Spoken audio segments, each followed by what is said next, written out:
Hello, and welcome back to the TEPN, the Tabletop Entertainment Programming Network, your number one spot for all things tabletop RPG related. My name is Jill Stavnis. And I'm Jay Freeman. Now, we got a lot of exciting things to discuss today, including the announcement of the key players for Critical Role's Campaign 4.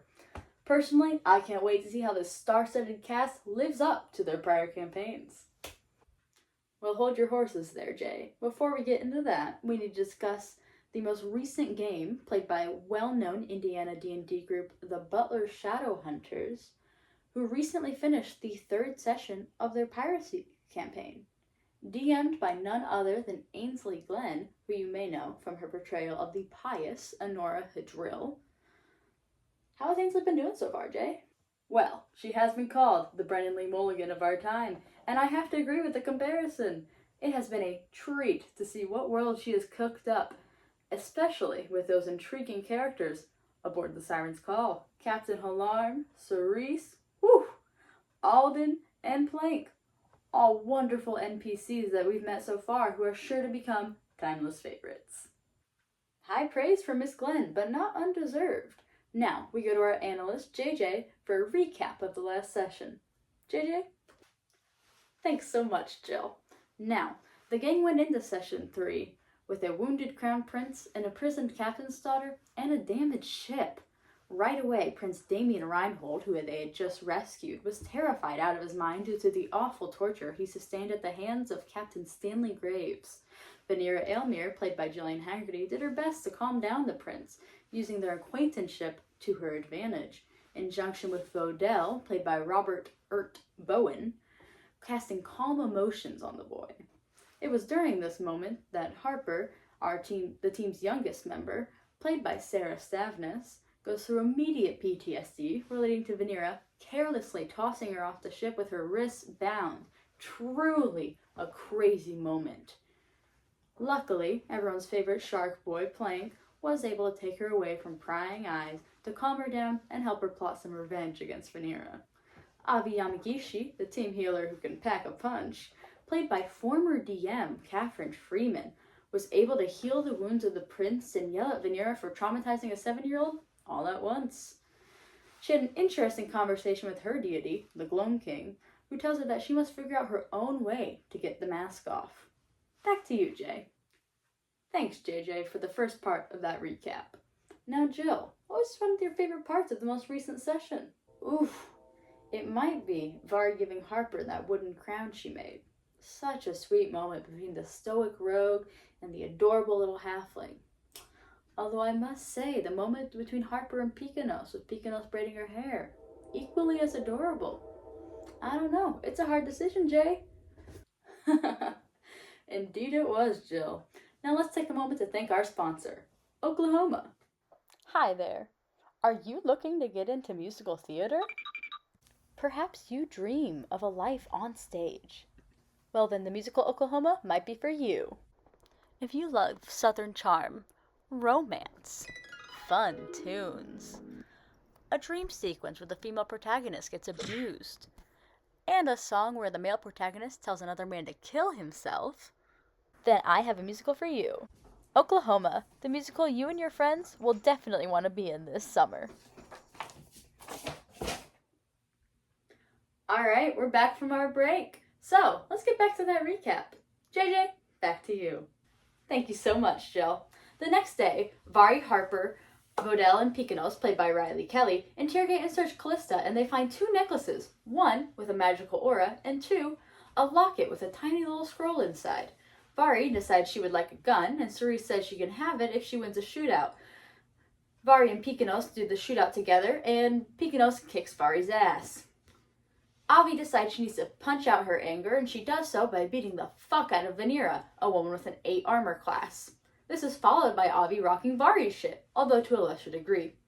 Avi proceeds to tell Harper that she succeeded in kicking Vanera's shit as a way of getting back at her, and Harper tells Avi her plans of getting tit for tit with Vanera.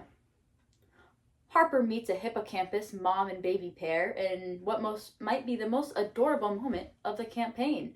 Harper befriends the baby hippocampus. Peekanos helps Prince Damien walk for the first time since his rescue, and they play card games together. The audience also figures out that Damien is a wizard. Harper makes her visit to the tortured prince, and she gives him a flower crown and 3 wooden figurines. Now, Jill, back to you, hottie. Thank you so much, JJ. And, oh, I'm getting word that we have an exclusive interview with the sorcerer of the campaign, player Robert Bowen. Leanne, I'll pass the microphone to you. Robert, how do you feel session went? How do you respond to rumors that you are actually related to your co-star, Bella Van Meter? You know, we tried our best. You know, the other team played really well. I mean, just, you know, sometimes.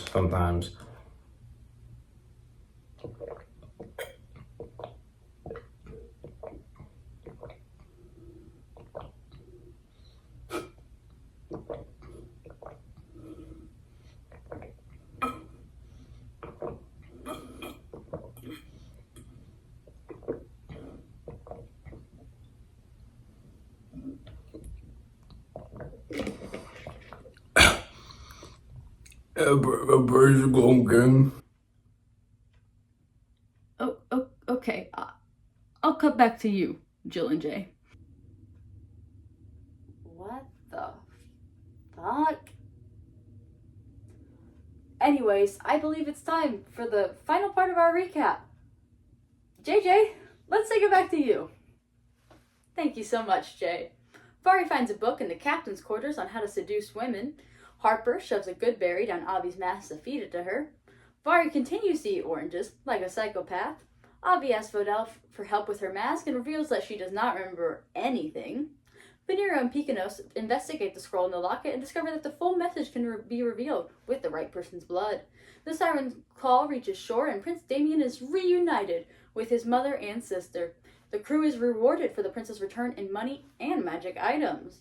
Vanera gives Admiral Celia Bellafont Callista's necklace, and Celia reluctantly pardons Callista. The crew goes to the White Whistle, and they potentially meet a woman Halarm has fucked. Halarm goes to tell the 6 adventurers why he gathered them aboard the ships, but mysteriously, everything fades to black. And that's that recap on Session 3. So, back to you guys. Wow, what a cliffhanger. I wonder, what will DM Ainsley Glenn have up her sleeve for our lovely heroes? Only time will tell, right, Jill? Now that's right, Jay. Before the broadcast ends, we do have one more exclusive interview with the rogue of the pirate campaign, player Bella Van Meter. We go now to Leanne, who is live on the scene with Bella. Oh, that's great, thank you. Yeah, you know, it really was just... Sorry, I'm really out of breath. That really fucking, wow. Yeah, you know, it was really a crazy fucking ride last session. You know, that shootout with Peekanos, I mean, what the fuck was Vari up to? I really can't speak for her actions. She kind of has a mind of her own. Yeah, you know, who really guessed that Avi had that in her? You know what I mean? Oh my god, sorry. I'm fucking out of breath. You know, yeah, who knew that Avi? She's what a fighting gal that one is. You know, really just star-studded fighter right there. Yeah, the part where she wrote the vanilla shit, loved that. You know, always take that bitch down a peg, especially with that 8 armor class. Amateur hour. Okay, that's what happens when you have a 6 dexterity. That's all I'm gonna say about the matter. Now, I don't really know what, you know, my other teammate, you know, Robert, my twin, had to say, but, yeah, you know, found a book that I think, you know, Vodell's really gonna want to capitalize on later in the campaign. Very interested to see how that happens. But yeah, we got a lot of really good stuff cooking up for the campaign. Who knows where the motherfucker we're gonna end up. Thank you, Ainsley Glenn, for that. I think it's gonna be real nice. And I know my teammate was feeling a little woozy after session. I think you know, the impact of passing out may have gotten to him a little bit, so I don't really know what all information he told you, but I have a dope as fuck microphone and he doesn't, so all I'm gonna say is I'm fucking winning here. But yeah, last session was crazy, you know, lasted for a lot of hours and we got a lot of really cool moments out of everybody. Interested to see if we live to see another day. So yeah, Jillian, back to you. Thank you so much, Leanne, for that exclusive interview.